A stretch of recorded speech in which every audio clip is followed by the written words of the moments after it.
नमस्कार, स्वागत आहे तुमचं. आत्ता जसा आवाज ऐकला तसे वरून कुरकुरीत आणि आतून मऊ असे घारगे, कमी तेलकट होणारे लाल भोपळ्याचे किंवा डांगराचे घारगे. तर चला बघूयात कसे करायचे. एकदम सोप्या पद्धतीने आपण आज घारगे करणार आहोत. त्यासाठी इथं अर्धा किलो डांगर घेतलाय किंवा लाल भोपळा. तो चिरून घेतला, असा मोठ्या मोठ्या फोडी करून घेतल्यात आणि त्याला कुकरच्या डब्यामध्ये ठेवून घेऊ. सगळ्या फोडी कुकरच्या डब्यामध्ये ठेवून घेतल्यात. याची साल वगैरे आत्ताच काढायचे नाही. आता एका कुकरमध्ये थोडंसं पाणी टाकले, त्यामध्ये हा डब्बा ठेवून घेऊ. आणि डब्यामध्ये पाणी टाकायचं नाही आपल्याला, वाफेवरच शिजून घ्यायचे त्याला झाकण लावू आणि 4 शिट्ट्या होऊ देऊ. 3 ते 4 शिट्ट्यामध्ये एकदम मऊ शिजतो आपला भोपळा. 3 ते 4 शिट्ट्या होऊ देऊ. तर 4 शिट्ट्यानंतर मस्त असा मऊ शिजलाय आपला भोपळा. आता याला एका परातीमध्ये ओतून घेऊ. आपण याच्यामध्ये पाणी टाकलं नव्हतं अजिबात, तरी पण याला पाणी सुटले. शिजताना पाणी अजिबात टाकायचं नाही. आणि आता याचे सालं काढून घ्यायचे आहेत आपल्याला. गरम गरमच आहे.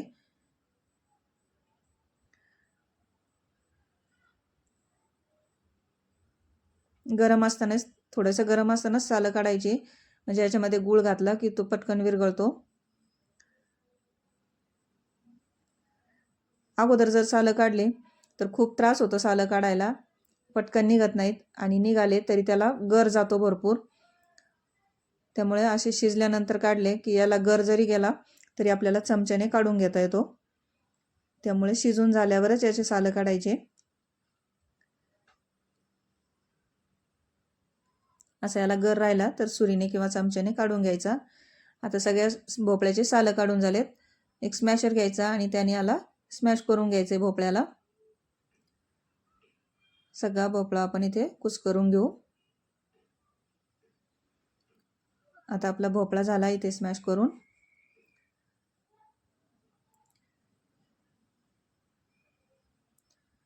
आता याच्यामध्ये अर्धा किलो भोपळ्यासाठी तर पाव किलो गूळ घेतलाय मी, किसून घेतलाय म्हणजे पटकन विरघळेल. खडे जर राहिले तर विरघळायला बराच वेळ जातो. आता याला मिक्स करून घेऊ भोपळ्यासोबत. दोन्ही एकजीव करून घ्यायचं छान. थोडासा भोपळा आपला गरम आहे त्यामुळे गूळ पटकन विरघळला जातो. आता इथे मिक्स झाले दोन्ही, गूळ आणि भोपळा. कलर पण मस्त आला आपल्या मिश्रणाला. आता याच्यामध्ये विलायची पावडर टाकून घेऊ. जायफळ आणि विलायची पावडर ही.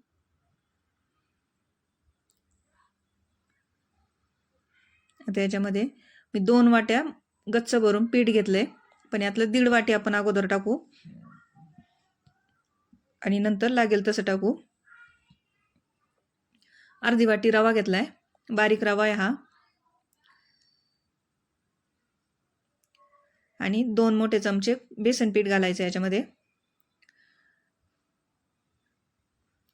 आणि थोडंसं मीठ घालायचं. रवा घातल्याने टम्म फुगलेले बराच वेळ राहतात आपले हे घारगे आणि खुसखुशीत पण होतात. आता याला मिक्स करून घेऊ.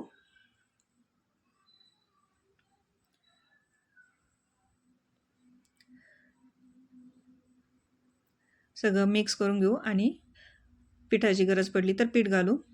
पाणी अजिबात घालायचं नाही, पण याच्यात सैल झालेलं आहे, आपल्याला पीठ लागणार आहे.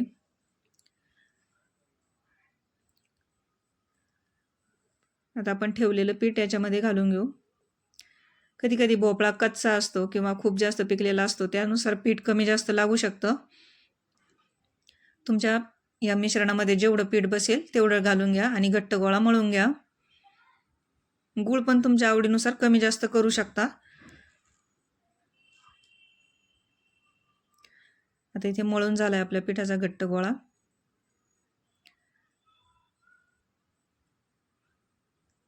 आता याला आपण 10 मिनिट झाकून ठेवू. याच्यामध्ये आपण रवा घातलेला आहे, तो रवा थोडासा भिजेल म्हणून 10 मिनिट याला झाकून ठेवू.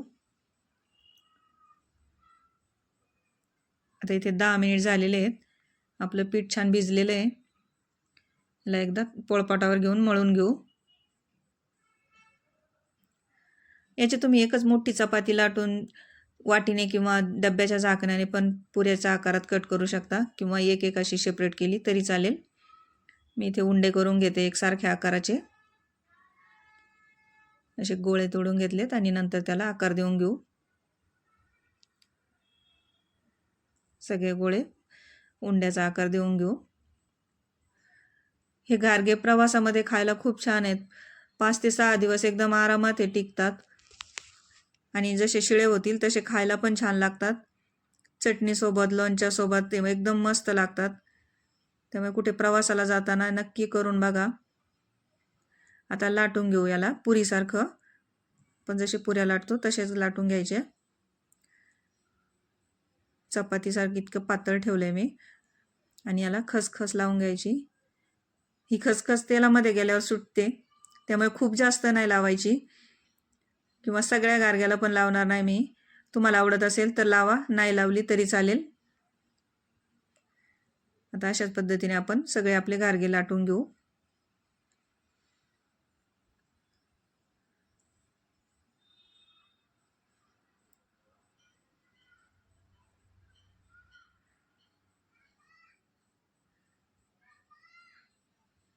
मस्त असे पातळसर गारगे लाटून घेऊ. आता इथे तयार केलेले उंड्याचे गारगे आपले बनवून झालेत. इकडे तेल तापायला ठेवले. तेल पण आपलं तापले.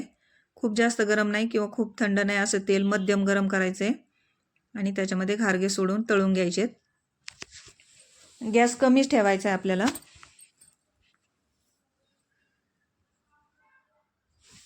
गारगे कमी गॅसवरच तळायचे, कारण याच्यामध्ये गूळ असल्यामुळे याला कलर पटकन येतो. गूळ आणि भोपळ्याने आपल्याला असं वाटेल की तळले गेलेत, पण आतमध्ये कच्चे राहतील.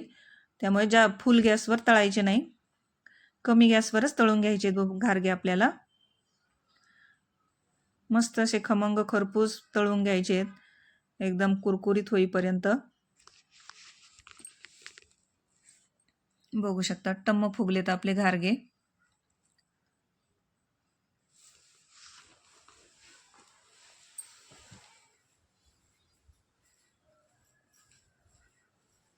गारगे तळण्याची घाई अजिबात करायची नाही, एकदम हळू तळून घ्यायचे. कमी गॅसवर मंद आचेवर तळून घ्यायचे ते. मस्त असा कलर आला आपल्या गारग्याला.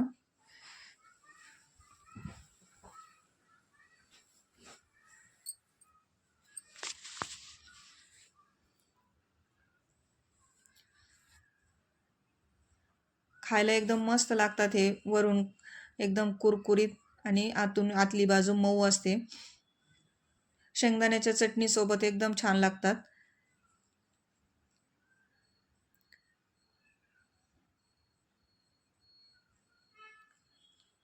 आणि खसखस बघू शकता आपली तेलावर सुटली आहे, त्यामुळे मी खूप जास्त लावलेली नाही ती. तुम्हाला आवडत असेल तर लावा, नाही लावली तरी चालेल. आता याच पद्धतीने आपण मस्त असे खरपूस आपले सगळे गारगे तळून घेऊ.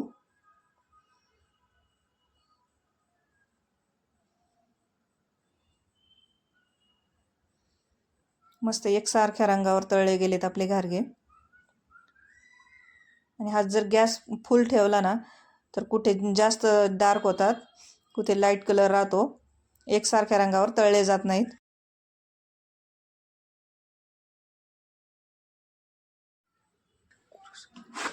आवाज तर बघा, एकदम कुरकुरीत असे आपले गारगे तयार झालेले आहेत.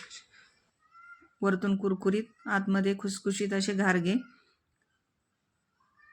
आणि असं चोळून बघितलं तर तेलकट पण खूप कमी झालेले आहेत आपले गारगे. हाताला माझ्या अजिबात तेल लागलेलं नाही आहे. तर असा हा पारंपरिक पदार्थ भोपळ्याचे गारगे तुम्ही पण एक वेळेस नक्की करून बघा. व्हिडिओ आवडला असेल तर लाईक करा, शेअर करा, सबस्क्राईब करा.